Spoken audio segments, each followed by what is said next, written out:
I've previously discussed with you extreme horror, but as the pretentious letterbox user I am, I strayed away from explicit, just pure gore torture films. But I'm also a fictional gore hound, so here it is. This is a deep dive into gore horror. You like that stuff? Blood, guts, and torture. So with that, let's look at gallons of corn syrup, some of the most brutal torture scenes ever made, that clown you guys love so damn much, and movies that ended up inspiring real-life murders, and one that's so infamous it had to go to court to prove its falsehood because people believed it was that real. The first horror movie ever made is commonly recognized as the French silent film released in 1896, House of the Devil. It's 3 minutes long, and frankly, I believe it is tight as hell. But when it comes to gore cinema, there is one man that we must always start the discussion with: Hershell Gordan Lewis. No one had more passion in pushing envelopes, relishing blood, and frankly, worse taste than him. Without Hershell Gordan Lewis, who knows what gore cinema would even look like? His film career really only revolved around producing softcore adult films until his 1963 creation of Blood Feast, which I covered in the extreme horror video, so let's talk about my personal favorite, The Wizard of Gore, which, it's exactly what it sounds like. In this, we see Montag the Magnificent, a wizard who performs stage acts with all female volunteers that are so violently gory and intense, and somehow all these women end up being unscathed from it. Well, at least at first. The whole movie revolves around what's real and not. Montag posing the audience with questions of reality because spoiler alert, he's actually a master hypnotist. And the acting in this movie is so subpar, it is just chef's kiss of a good bad movie. There's nothing better than a movie that is pure garbage that was never intended to be, and that is the best way to describe basically every Hershell Gordan Lewis film. As I had mentioned, the women on stage get extremely violent acts done to them, and we see all of this vicious carnage and gore, and later on, nothing happens until they're walking around in their day-to-day life and they start dropping dead, which leads to a news reporter getting interested in what's actually happening there. Which, a lot of gore in this film came from specifically 2 sheep carcasses. I believe it's Lewis's son was the one doing it. 2 sheep carcasses that, the way they were keeping them preserved on set for, I believe it's the 2 weeks of filming, was dousing it in pine salt, as well as a bunch of condoms full of fake blood that would, all play its part to make some of the most cheesiest, tackiest, but still very gross gore scenes that are deemed so intense. It's actually why my extreme horror video has an age restriction. It is from the it's a partial scene from what I think is like the most iconic, is when he takes a chainsaw to the torso of a woman on stage, and YouTube thinks it's so real that I cannot show it to you today. I am so sorry. But Hershell's creation of these really gory, bloody, low-budget films weren't welcomed with open arms by everybody. This still kept us in the grindhouse cinema era. People deemed these as garbage films that were too excessive and violent, but of course, they did quickly get their own cult following of sick little freaks. Without a doubt, Hershell Gordan Lewis made the bloodiest films of the 60s and birthed an entire generation and genre of gore, blood, and torture. And of course, I'm going to recommend 2 more. My personal favorites are Gruesome Twosome, which is about scalping women and selling their hair. Insane.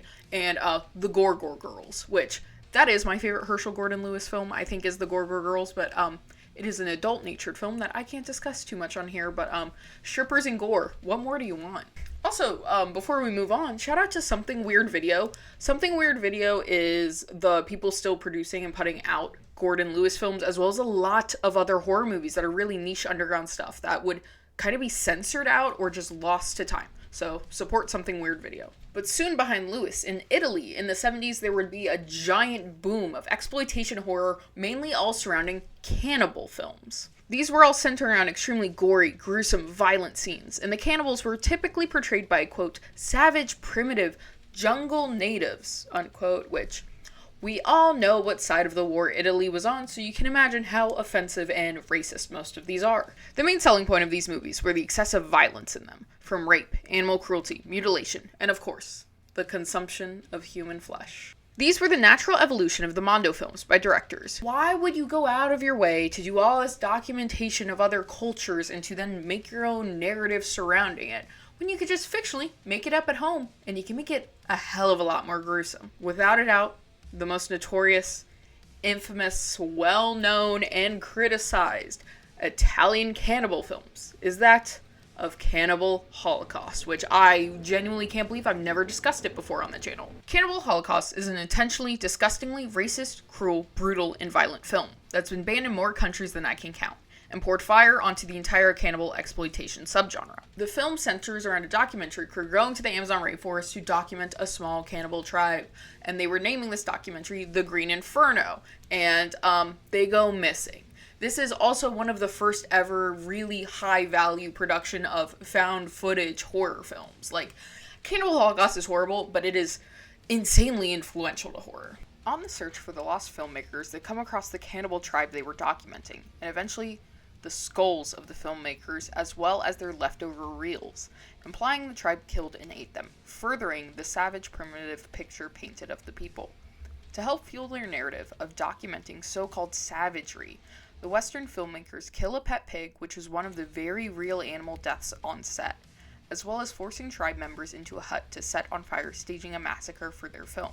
This is an attempt at critiquing the Mondo shockumentary films for their false narratives, which is beyond ironic. It attempts at moments to rub the blood out of its eye to send a wink to you, acknowledging that this is its own societal commentary on violence. But as the viewer, I personally find it unsuccessful. Inspired by the Mondo Cane shockumentaries and the real-life Red Brigade news reports that were completely falsified, the film was intentionally created to be disgusting and violent, and to be a societal commentary on just that, on how much violence was being consumed and the negative impacts of it and how much we are lied to.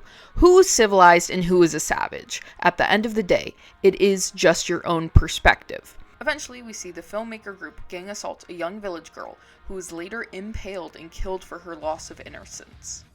The most iconic imagery from Cannibal Holocaust, and if you have not seen this movie, it might be something you've seen before, is a woman that is impaled all the way completely through. And it's literally the reason I watched this movie at 13 years old, on 123 Movies probably, because this is just one of the most striking pieces of horror imagery to me. It truly is. And it actually would be brought up into the explicit court case surrounding if Cannibal Holocaust was a real film or not. Later, the tribe brutally kills the filmmakers, including the gang assault and beating to death of the one woman on the crew, in which one of the men argue they need to save her, while the other filmmaker does nothing but continue to film her assault, furthering the movie's point and narrative of who is the true savage. It's a fumbling mess of attempt at commentary while displaying its overindulgence of directly what it's critiquing, a smorgasbord of blood and hypocrisy, and was received seemingly well by those that weren't the Italian government. The film, before its seized by the magistry, had grossed $2 million in the box office within 10 days. And funnily enough, $21 million in the Japanese box office.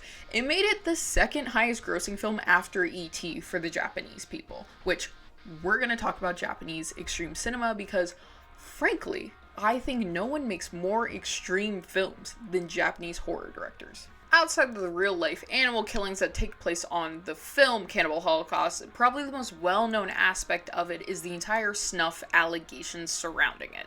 Director Ruggero was arrested for obscenity, and although never charged with it, he was suspected by the court of all the deaths on film being completely real in which he was complicit of. This was all fueled by a French magazine at the time showing pictures and saying that these were real murders, which was the intention of the film. The second half of the movie is a found footage POV of seemingly just what happened to the crew. This escalated to Ruggero having to ask actors to come to court to prove they were alive and the film was fake. There's a common rumor that Ruggero fueled himself that actors signed a contract saying they weren't going to appear in anything else, so people thought this movie was real. This was not true. Ruggero stands and he says this was true, but the actors themselves say it's not true.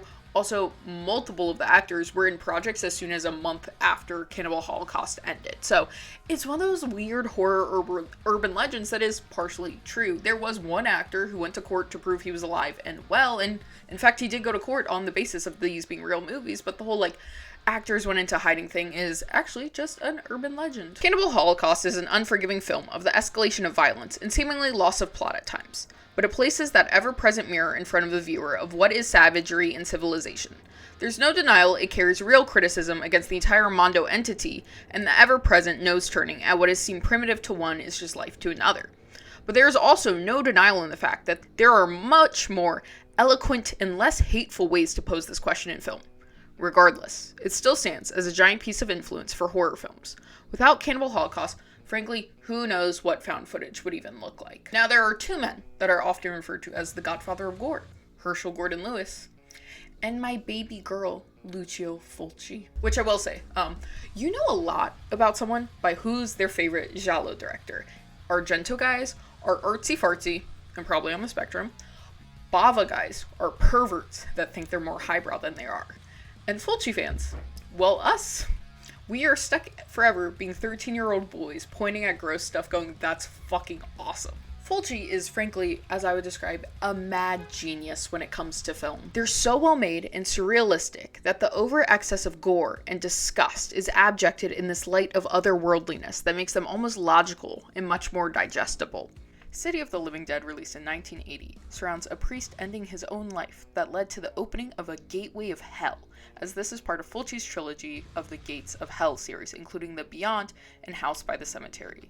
After this, the dead begin to rise in a New England town, and a news reporter and a random woman, which has some sort of psychic energy linked to the situation because it's a giallo and that's just always how it works for some reason, must find a way to close this portal. The narrative in this film is loose and not really our main focus as most Fulci movies are. We're simply kind of watching a painting play out, one that is doused in blood.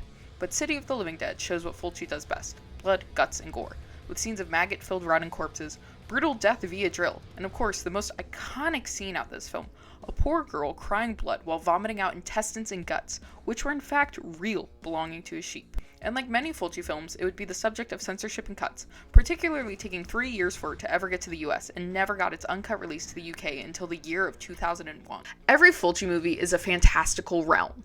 At first, it's masqueraded as possibly being our own world, but little things mark it as not. That's really the beauty of giallos. They all have this unexplainable aspect that are paranormal, whimsical, just things that mark them as non-reality. And of course, the beautiful lighting, stage design. They've made a new world and we must subscribe to the rules created in them, which includes this unabashed perversion of mutilation and gore. It is the law of the land in the giallo world, we are just relishing in the excess of everything. The excess of violence, of sex, of color, of sound. It is just the most over-the-top genre in the whole world. And Lucio Fulci saw disgusting and upsetting the viewer as an art in itself. Frankly, Fulci films, when put against other horrors at the time, especially American horror, who was on their own slasher craze, which is quite literally just birthed from giallos themselves. Without the Italian giallo film, there is no American slasher, and frankly, there is almost no American horror at that point without the entire slasher boom of the 80s. But when you put a Fulci movie next to similar movies at the time, he makes them all look like pussies. No one was doing the immense, excessive amount of just pure torture and gross, unapologetic, and nasty gore on film like Lucio Fulci. But of course, Italy and Italian directors wouldn't be the only country and people associated with making extreme filth and gore films. This takes us to Asia, and there is even an entire category called Asian extreme cinema. This actually comes from Tartan Films, who were the largest distributor of Asian horror movies to English or Western cultures, and they labeled them Asian extreme cinema because of how extreme movies were coming out at the time. They were releasing personal favorite cream of the crops, Audition, Ringu, Battle Royale, just things that just showed excessive gore and violence. They were extreme Asian cinema. There's one franchise though, I think, out of all of them, that everyone has the immediate association to with the whole entire excessive gore, and that is the Guinea Pig franchise. Consisting of 6 films over the course of 1985 to 1988, which the most infamous now at this point, without a doubt, is Flowers of Flesh and Blood, the second movie in the Guinea Pig franchise. The main reason being, Charlie Sheen, presumably high on everything under the sun, watched this film after borrowing it from someone and convinced himself it was a real, genuine snuff film, and had to call the FBI, who said they were already investigating it with the Japanese police task force, and it was just a guinea pig movie, but it would also end up in the collection, or at least believed to be in the collection, of one of the most prolific necrophile cannibal serial killers the country had ever seen. But first, what exactly did Charlie see? It's a very, very simple setup, like most guinea pig films. A woman is abducted by a man and brought to his apartment, strapped to a bed, and systematically tortured by dismemberment, while he's dressed as a samurai. Yes. He is slowly removing parts of her. There's specifically one like ice pick scene with, I think it's her shoulder joint. Listen, you can tell it's fake, but it's still bothersome to look at. And he's taking these body parts and adding them to his already existing collection, including a giant empty fish tank full of arms. And I will say, there's a lot of cannibalism edging in this movie, and I don't care for that. Don't edge me. Eat the damn human flesh. And the contents of this film and its first perceived belief that it was in the collection of a necro-cannibal child serial killer, they immediately were like, oh, this movie must have influenced him to some degree. Satomi Miyazaki was a Japanese serial killer who killed 4 young girls, aged 4 to 7 years old in Tokyo, from August 1988 to June of 1989. He would get in his car, and he would go and abduct little girls, kill them, dismember them, and assault their corpse post-mortem, and even photograph the act. He's as well known as the otaku murderer due to his extensive amount of anime and manga he owned, as well as quite a few extreme horror movies, and it was first reported and believed that Guinea Pig 2, Flowers of Flesh and Blood, was in his collection. It would later turn out it was Guinea Pig 6, Mermaid in a Manhole, which is, frankly, the only good guinea pig movie of the entire franchise, and is actually quite a beautiful film, but Guinea Pig, Flowers of Flesh and Blood is now intertwined and associated with this child killer. His first victim was 4-year-old Mari Kono, who after killing her, dumped her body, only to return after decomposition set in, to cut off her hands and feet, to which he placed them into his closet, and they sat there until they were found by the police during his arrest. This wasn't enough for him though. He burned her remaining bones, ground them into powder, and sent them to the little girl's family, along with her teeth, photos of the clothes she was wearing when she disappeared, and a card that when translated said, Mari Bones. Cremated, investigate, prove. 2 months later, he would abduct, kill, and necrophile a 7-year-old girl named Masame. And just 2 months after this, on the December 12th of 1988, he abducted 4-year-old Erica, this time forcing her to disrobe, take photos of her, before his now established MO. Just 8 days after killing her, he would send a postcard to her family saying, Erica, cold, cough, throat, breast, death. Then on June 6 of 1989, Miyazaki convinced 5-year-old Ayako to allow him to take photos of her. He then took her to his car, murdered her, placing her body into the trunk of his car, and subsequently taking her body into his apartment, necrophiling the girl for the next 2 days, while taking various photos and videos during it. He then dismembered her body once again, and kept her hands, and proceeded to drink her blood and cannibalize her flesh. The association of keeping the little girl's hands seemingly stems from the fact he himself had extremely abnormally deformed, weird hands. He just had weird, fucking scary hands. So it seems like he decided to get weirdly fixated on hands. And this was a big part of the fictional film Guinea Pig 2, and I believe that's where this giant misconception and tie-in of everything comes from, is the cutting of hands. Just 2 weeks later, he would be caught after taking nude photos of a young girl he led away from the park by the father of the girl, who then contacted the police and located Miyazaki. Once investigating his home, they quickly came across photos of the victims and the, as mentioned, saved body parts he was partially cannibalizing. During trial, he tried to blame his actions on his alter ego he named Ratman. This obviously did nothing for his case, and he was sentenced to death and hung on June 17th of 2008. I need to feel a little better after talking about something as disgusting and horrible as that, similar to all those files we just got posted. Isn't that fun? Everyone's a horrible person. One of my favorite Japanese directors, arguably I think he is my favorite Japanese director, is Takashi Miike, who is well known for his films Audition, and a personal favorite because he is a sick, freaky, nasty, fictional gorehound, Ishi the Killer. Although a manga adaptation, the film stands as a perfect example of him as a director. Outright banned in multiple countries, and them even giving out promotional barf bags for the premiere of this show, which, if you guys know me, I collect horror memorabilia. My dream is to have an Ishi the Killer barf bag. That would be amazing. It's a provocative blend of violence, arousal, gang violence, and blood. Ichi is a brainwashed man who's being partially controlled by someone named Gigi. Ichi has a compulsion to kill when extremely angered, and Gigi has implanted multiple false memories into him, leading to using him as a weapon against a Yakuza boss, ultimately killing him. which leads to us following Kakihara, who was one of his workers, attacking Yakuza members searching for his missing boss and who killed him. Now, a big interesting part of Ichi the Killer is when we see Ichi a lot, he's sitting and watching TV, and usually he's watching really violent stuff. He being the main control source around what Ichi does and how violent he is, and the escalation we see between this relationship in the movie versus the manga, it's interesting to almost think of it as Takashi putting himself into Gigi's shoes. So you can kind of say it's almost Takashi putting himself into the movie, as it is his actions that we are seeing Ichi then continue through and being fed violence and to commit violence. But the opening of this movie starts off and puts the note right in your mouth about what you're about to watch. It lays its energy out quickly, the opening scene being a POV that seems like a drug bender, fast shots, underlaying loud music, and taking place in the red light district. It becomes a neon blur of torture, and our first real scene is of a woman being beat and raped, with someone watching outside. The person pleasuring themselves then becomes the substance of that, becomes the title card of this movie. And we now know this person was Ichi, who was watching. And this movie is perverse, violent, over excessive, ridiculous at times, and is full of so much swagger and beautiful filmography and coloring.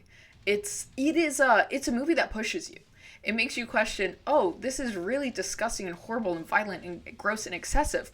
It's also absolutely beautiful. How does that make me feel? And I think that's, again, a perfect example of Takashi. He also did the movie Visitor Q, which I extensively covered in my Extreme Cinema video, because I also feel the same things about that movie. With scenes including Kakihara placing hooks into a Yakuza trying to get answers out of him and stabbing long metal skewers into his face. And this is frankly kind of one of the more tame scenes comparatively to the rest of the film. It also contains a hell of a lot of sexual violence and explicitly violence towards women. The film was undeniably made to challenge people's boundaries surrounding violence in action and crime film, especially with the high social and political climate in Japan during the time of the film's creation. It stands as, frankly, I think maybe his most iconic movie of all time. There's so many people who have never seen Ichi the Killer, but if they see pictures of Kakihara, they know exactly what movie you're talking about. The giant scars on his face.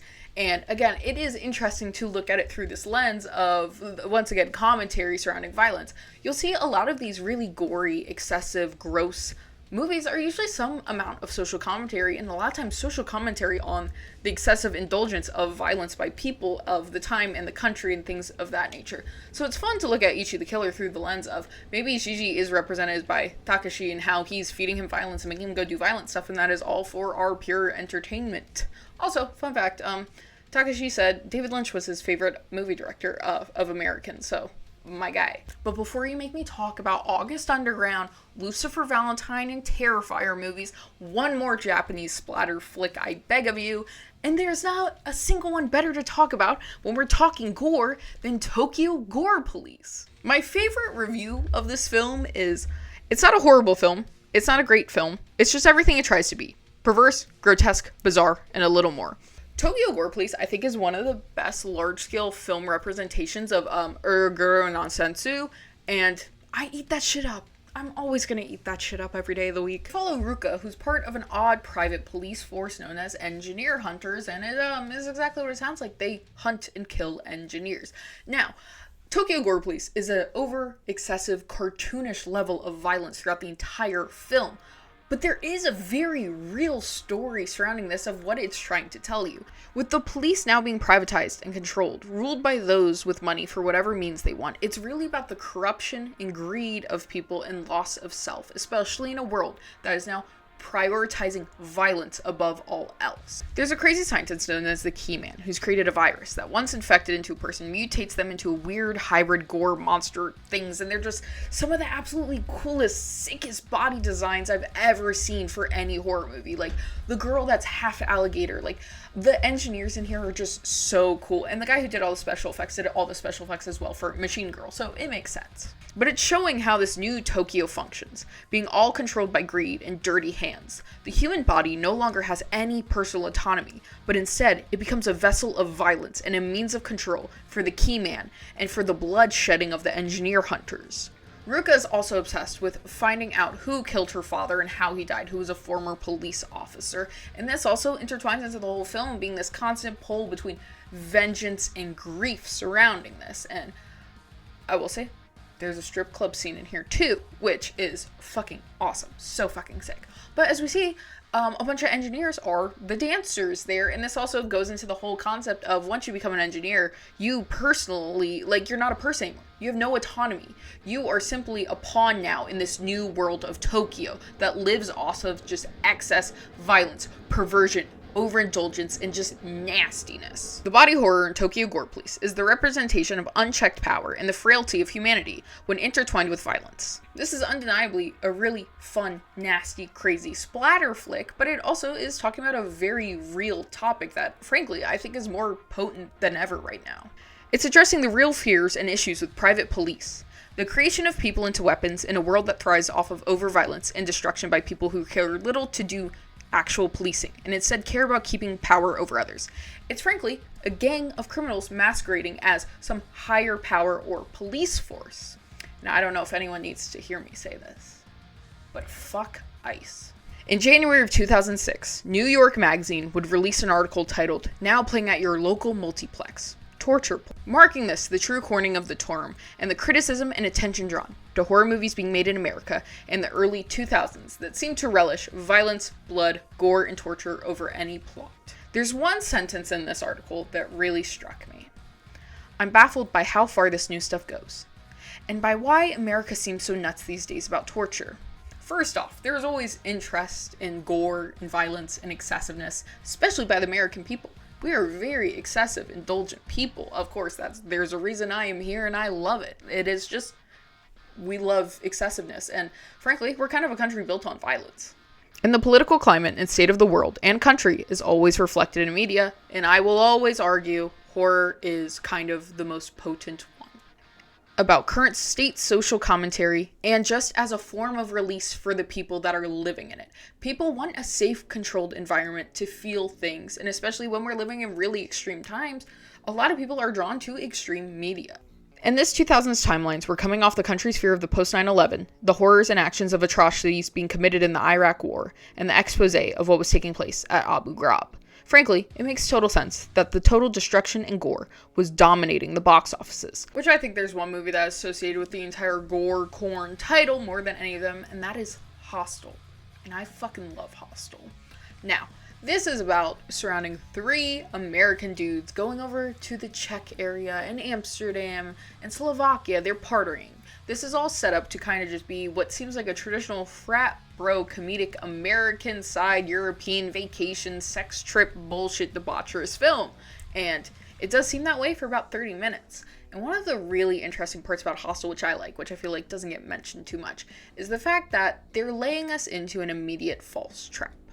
The beginning of the entire film, we are in Josh's perspective, the apprehensive one, the not so indulgent debaucherous member of the group. We're seeing and experiencing this gross European, just gross. It's gross. They're just frat boys. You know, it's just a gross trip. We're seeing it through the eyes of Josh. We're seeing that, I don't really want to do that. I don't, for 30 minutes. So we're set into, obviously, Josh is our protagonist. That is until Josh is our first one we lose on the trip. In this lead-up escalation scene of the movie, Josh goes off with the Dutch businessman because he makes a pass at him, and we see Paxton start passing out as we start seeing eyes opening up. It's kind of assumed, it's insinuated that, of course, we're waking up as Paxton. Paxton fell asleep. We're about to see Paxton be our first kill. Horror and dread sets in when we realize we've woken up as Josh.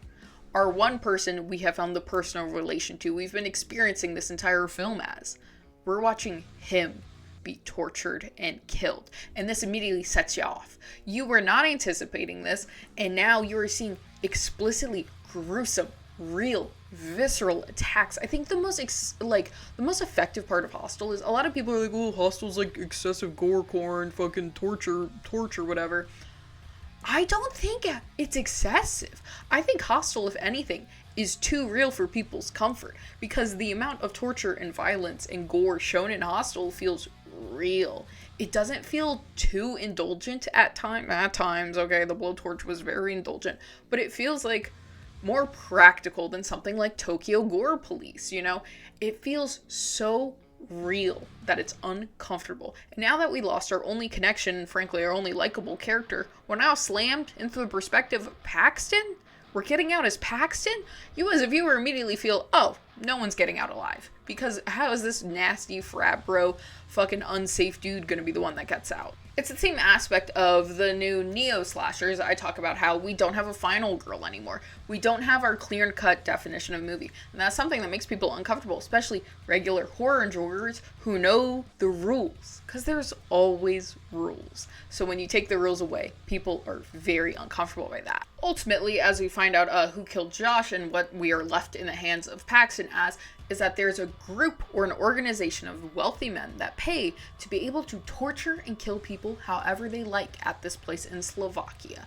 And nowadays we know that's too close for comfort, isn't it? Takashi Miike does make a cameo as one of the hunters, which I fucking love. And I will say that I did not know so many people hated Hostel or just hated Eli Roth movies. I personally really enjoy Eli Roth movies, but me and him kind of just like the same exact movies, so it makes sense that I like his movies because I see all the movies I like in his movies, so there's that. The entire concept of the movie Hostel actually comes from one of Eli Roth's friends telling him that he saw a site on the dark web that advertised $10,000 Thai murder vacation in which you could pay 10 grand, go kill someone in Thailand, which if you watch my dark tourism video, you know it's not the super most far off thing of the truth. There's certain countries you can pay to shoot a rocket launcher at a cow and kill animals, and the entire industry that is trophy hunting. It's not out of the realm of possibility enough for people to be able to watch a movie like Hostel, probably feel a little scared about traveling, which the entire country of Slovakia actually was pissed. They were pissed at this movie, like complained about it. And Eli Roth responded and essentially was like, Americans don't even know your country exists. Chill, baby. Like, that was kind of his clap back to them. But they were very, very not happy about this movie. But it was an immediate box office success. Its first weekend, it was #1. People love the over excessive violence as much as people denounce it. And we all know there's no better PR for a horror movie than bad PR. The second you label something too bloody, too gory, too extreme, people like me are lining up at the door for it. But I truly think one of the most effective parts of Hostel, outside of how visceral the gore and torture is the fact that it tears apart your construct of what a horror movie is going to be. What we are following, who survives, who lives, what happens. And it does confront Paxton's entire moral dilemma of life over death. What will you do to survive? Will you take one's life for your own? And just how far will you go? And of course, it's me. There is an alternative ending to Hostel. I'm trying not to spoil movies really that much in this movie, but in this video, like I'm making a fucking movie. But the alternative ending I think is kind of cool is he meets up with that Dutch businessman, and if you watch the original Hostel, you know he ends up killing him in a bathroom. But in this one, Paxton kidnaps his daughter, and the businessman like freaks out, and that was the alternative ending. I think they went with the better one, but I love knowing an alternative ending. Also, I will say Eli Roth has a really amazing show on Shudder, talking about horror tropes with a lot of giant figures in each one. Very awesome show. I love it. And if anyone at Shudder is watching this, babe, what are we doing? You know, my line's open. My line's always open for you, so hit it. Ew, was that gross? It's because I'm wearing a jersey. I feel like a frat bro today. Is there any talking about American 2000s gore horror than mentioning the Saw franchise, spanning of 10 films? I don't think we count Spiral, right? Or Jigsaw. Do we count either of those? I don't count them. Spanning 10 mostly good films, Saw stands as probably the most infamous torture franchise and frankly one of the most notorious franchises in horror of all time.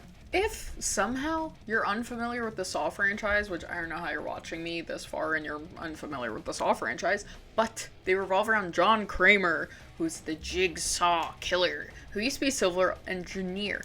And I guess spoiler, I don't know. The timeline of the Saw franchise is very insane. There will be so many back and forths. You'll watch Saw 5, but technically it's like Saw 3. You'll watch 6, but it's 2. Things of that nature. It's a lot. But John is married to his wife Jill, who owns a rehab clinic for drug addicts. And Eventually, this it doesn't partially, it does lead to the death of their unborn child. He then finds out he has a very aggressive form of brain cancer, and he gets very upset seeing people he deems is throwing their life away. So, he decides to make traps, because once again, he was a civil engineer, so he makes insane saw traps, because he's the jigsaw killer, in which people have to do extreme self-mutilation to try to survive, usually deathmatch style against another individual. And I think Saw is one of the few franchises where the first movie is frankly the tamest of the bunch. In this, the Saw trap involves cutting your own foot off, which you're like, wow, cutting your own foot off sounds absolutely horrifying, but the entire reverse bear trap exists and is the most iconic trap and piece of machinery in the entire Saw franchise. And I think the reverse bear trap scene is what introduces us to John Kramer, Jigsaw, the entire format that would become this legacy franchise of film, particularly when Amanda Young is put into it, who will eventually become his apprentice. And this also starts with the initial Billy the Puppet and the tape that plays, because anytime you are in a Saw trap, a tape from John will play and explain to you exactly what's going on. In particular, for Amanda, it was, "Hello Amanda, you don't know me, but I know you. I want to play a game. Here's what happens if you lose. The device you're wearing is hooked into your upper and lower jaws. When the timer at the back goes off, your mouth will be permanently ripped open. Think of it like a reverse bear trap. Here, I'll show you. There is only one key to open the device. It's in the stomach of your dead cellmate. Look around, Amanda. Know that I'm not lying. Better hurry up. Live or die, make your choice." But I think this look into this trap is exactly the perfect format for Saw. Live or die, it's your choice. And you're gonna have to do something gruesome to make that choice. And if you don't, it is going to be probably one of the most brutal, torturous deaths you can experience. And Amanda does successfully do hers, but in Saw 3D, some argue the worst of the franchise. I argue one of my favorites, that features Chester Bennington as a neo-Nazi who gets his skin ripped off and crushes his girlfriend's head with a car tire. Regardless, Jill, John Kramer's wife, actually dies via reverse bear trap, which she cannot get taken off. And as horrible as the effects in Saw 3D are, it's fucking gruesome of a kill. The Saw films are excessive. You know how I was like, oh, I don't think Hostel's excessive. Saw is excessive, but that's what makes it perfect. Now, what's really interesting is when you look away from the needle pits and the Saw merry-go-rounds, at its bare bones, when you strip it down, Saw movies are revenge films. And most horror revenge films, people love to cheer for, especially the subgenre of good-for-her film. People love to see these and see the violent acts committed by our protagonists because they saw the direct victimization and violence committed to them. So they get to feel this personal justification for rooting for her hunting down her attackers. There's a human need of justification to things that are socially taboo. Watching people get fictionally tortured and torn apart is seen as bizarre or alarming. But when we have the justification that we can say, oh, well, this guy raped our killer, he did this, he did that, we lose that sense of shame of cheering at the screen, watching him get his skin torn apart. As well as we get to sit in the POV of the killer. In films like American Mary or Last House on the Left, it encourages us to do so. But without the context of the victimization of our protagonists and their own personal attacks, we are truly just watching the brutalization of people. And it's just so amazing the psychological viewpoints we can have as people and shifting in horror. Horror has so many viewpoints. You can view yourself as anyone in the horror movie. But I think it's very interesting when we do revenge horror movies that are excessively gory or violent, like those remakes of like I Spit on Your Grave and stuff, is we get at home to cheer for flesh pulling apart and acid on their skin and just visceral, just horribleness. Whereas when we don't have that justification of the reasoning why this is happening to a person, it is seen as very gross and excessive and taboo and weird to enjoy a film without that justification. I also find the Saw movies, y'all really need to fucking hear me out, I think they're kind of biblical. I think the Saw movie represents the biblical format to a degree I find violently fascinating. If you think about it, really hear me out, guys. Jigsaw is God, and we can tell by these films he obviously perceives himself to be God, but he is picking who he deems should be punished for their sins, but he is still giving them that option of absolution of their sins. They have the option to repent. It is a horrible, visceral, disgusting repentance, but frankly, that's more biblical than anything.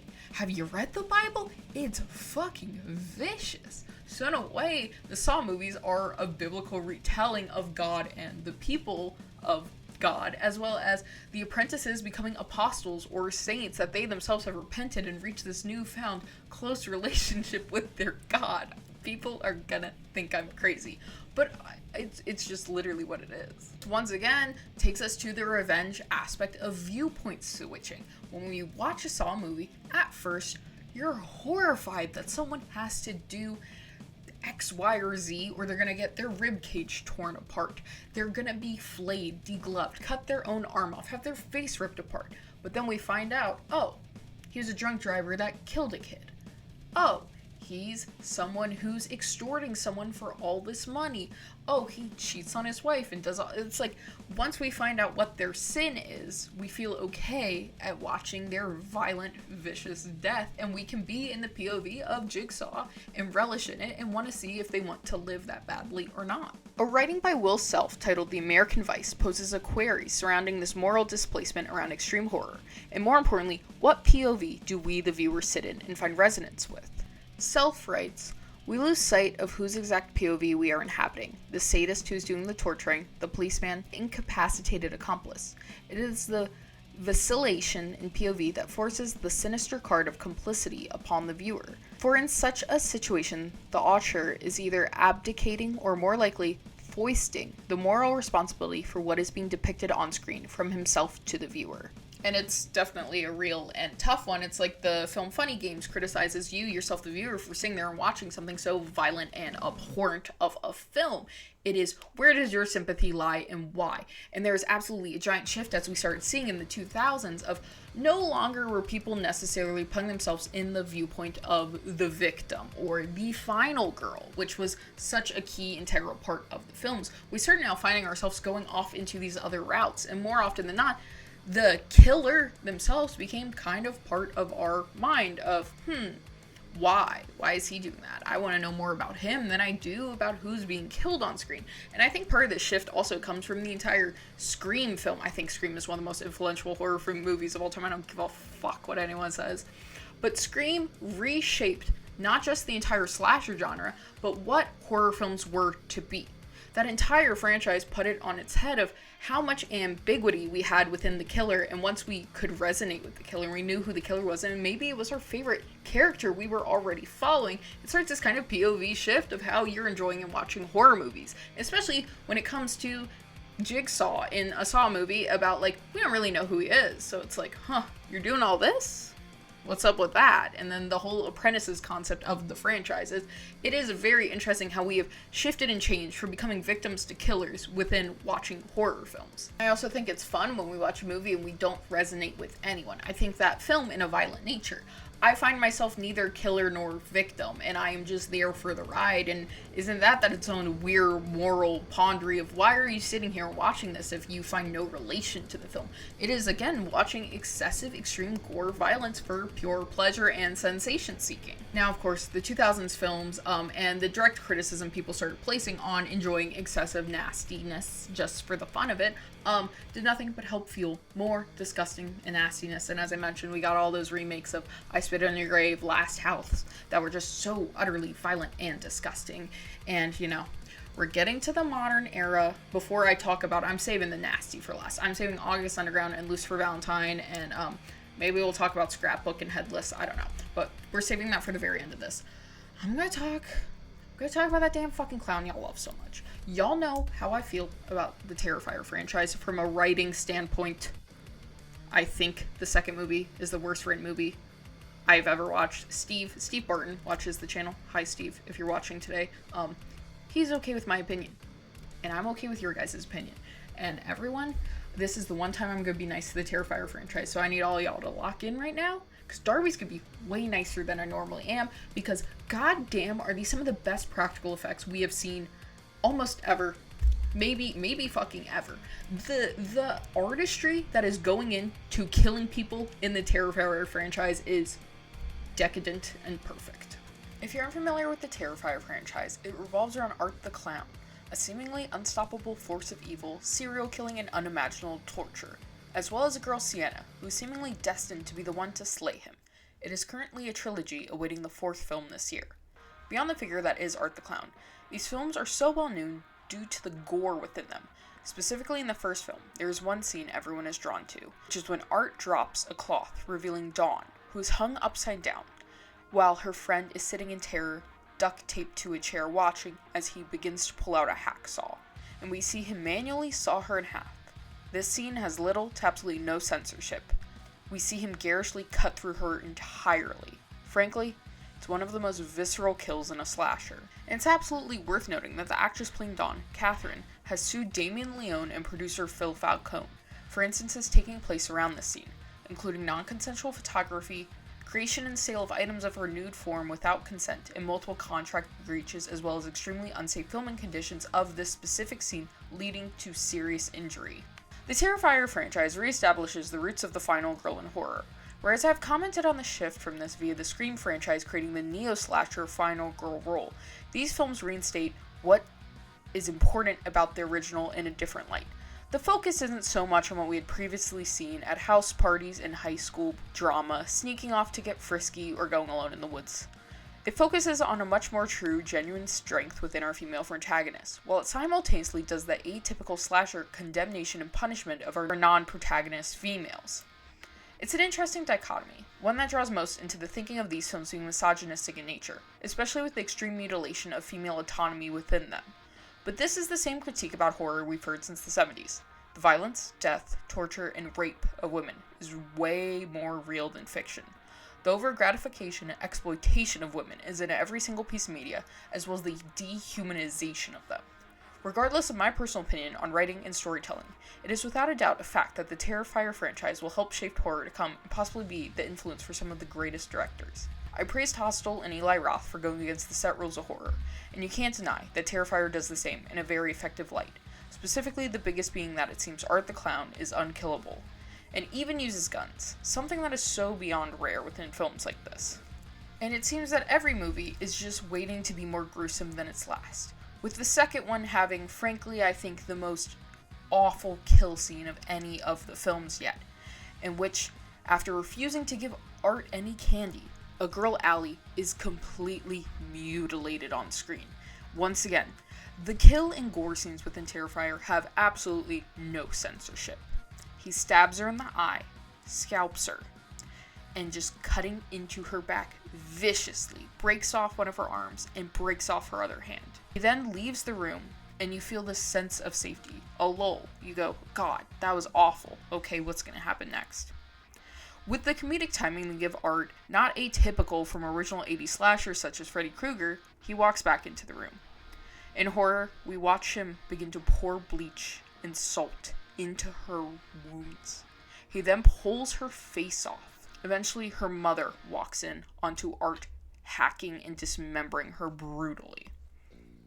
We had been in a lull of repetitive Blumhouse paranormal horror that left little to nothing to offer and almost nothing to remember.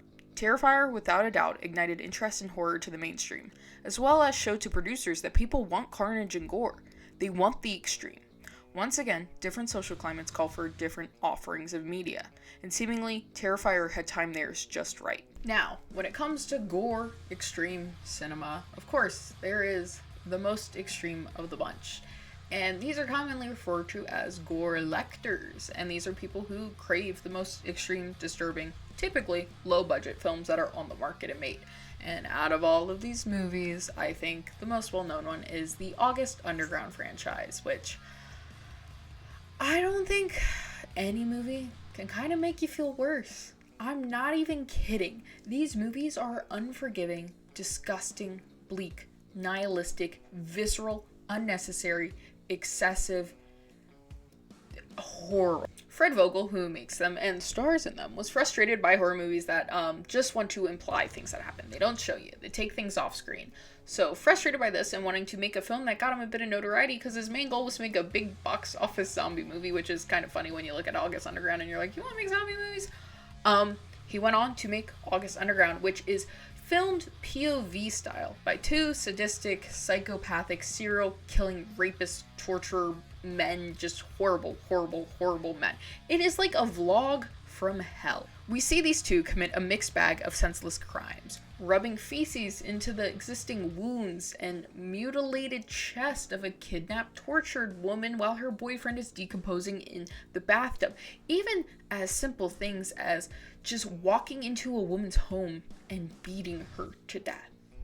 It is just a constant trail of just brutality that we never know what's gonna happen next. Watching this movie, I think, truly makes you question yourself and your morality and your interests. It truly feels like a, why am I watching this right now? What is making me psychologically sit here and watch this? It is unforgiving and relentless in the excessive perversity of torturing humans and the vulnerability of the human body and what is inside and what can be done to it. It's filmed in an extremely erratic way, which you can't tell it's intentional or not.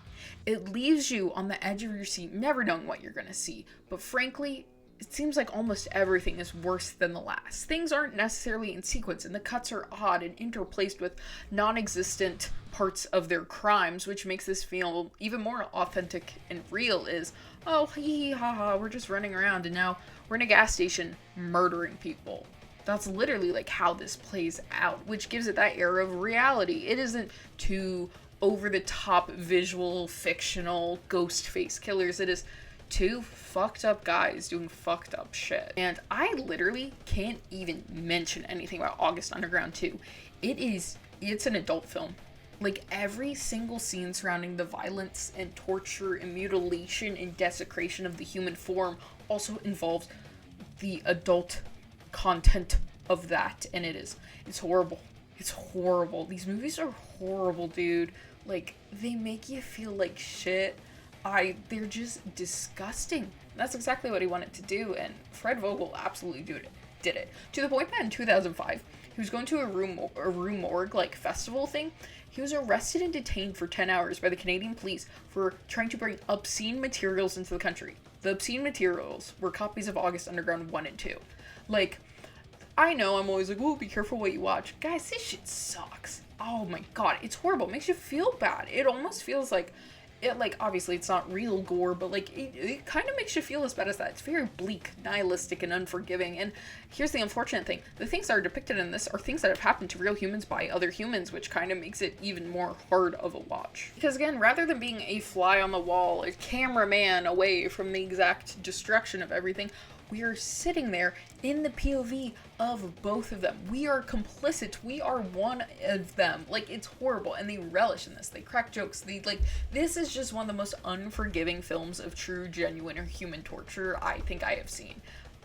It's so rough, but I will give August Underground and Fred Vogel this. He knew what he wanted to do. He did exactly that. And there is a storyline basis of some sort, and everyone in these movies are consenting adults. Which is not something I can say about Lucifer Valentine and his entire disgusting puke corn trilogy of films. Now, I have only had the displeasure of sitting through the first one, which is titled Vomit Slaughter Dolls, and they are all, I know the whole trilogy is just vomit. He coined the term vomit gore, and this movie's so, and this isn't even a movie to me. This is a bunch of weird, again, vomit adult content that's just shittily edited and weird filters and noises and horribleness. But according to the DVD itself, Angela is a teenage runaway who suffers from bulimia. To make ends meet, she begins working as a 304 and dancer. As her bulimia worsens, Angela begins to experience a series of hallucinations involving visions of the deaths of fellow dancers as well as various others. The film is bizarre. Like I said, it's a bunch of random clips. It opens with like a video of like a young girl, which I believe is implied to be Angela, and then it cuts back to Angela, and she's like in a motel, and she's confessing her undying love to Satan, and then we see another dancer lady, and people are puking, an arm is cut off, and the guitar is played with an arm, which unfortunately, is kind of funny, it's kind of tough. And then just more gross stuff, and it's just edited like if you went to someone and you're like, hey, have you heard of what acid is like? And they're like, I think so. And they're like, okay, like edit this a little bit like you did that, but they've never done acid. Like, it's just like weird and gross, and it's literally just adult vomit content for enjoyment that is masqueraded as a horror film. Now, it may or may not be shocking to hear a man who goes by Lucifer Valentine is a general piece of shit, with allegations of grooming, abuse, assault, and frankly, an ever-growing list. These films are pretty much abuse material and have absolutely no artistic merit or reason to be watched, other than having a notch on an edgelord belt. I recommend watching the Internet Investigator's video on everything surrounding his allegations and his actions. Allegedly, these are all alleged. Don't sue me, they're all allegations and alleged. The Internet Investigator covers it in the clearest and most thorough way I have seen anyone do on the internet, because frankly, it is a mess to try to go through everything that's been documented and said. As it stands, gore horror is going nowhere, and frankly, it's just ramping up, with the escalation of our current world is seeing in violence and death daily, in every place in the entire world. I think horror is going to reach new heights no one could imagine. Not even Hershell Gordan Lewis, Lucio Fulci, Takashi Miike, or Eli Roth. Horror is a creation of the people, for the people, and frankly, we're bloodthirsty. If you made it all the way to the end of this video, thank you so much for watching. This feels like kind of an... Oh, Kane's with us. I feel like this video might be messy. I don't know. Might be a mess. I don't know. Let me know down below how you feel about it. I'm very scatterbrained when it comes to horror movies, obviously, but are there any movies you wanted me to mention? Because I know there's movies you wanted me to mention. Let me know down below. What's your favorite gory horror movie? And once again, thanks for liking, commenting, and subscribing. Make sure you're subscribed to the channel. 70% of my viewers aren't subscribed, which is really lame of you, frankly. I have merch in the merch store. Follow me on all social media platforms of Darby Valentines. I'm most active on Instagram and TikTok. And if you like this video, I would guarantee you like my video about a deep dive into extreme horror. And if you like Kane, he has his own t-shirts. So with that, thanks for watching, liking, commenting, and subscribing. I'll see you next time.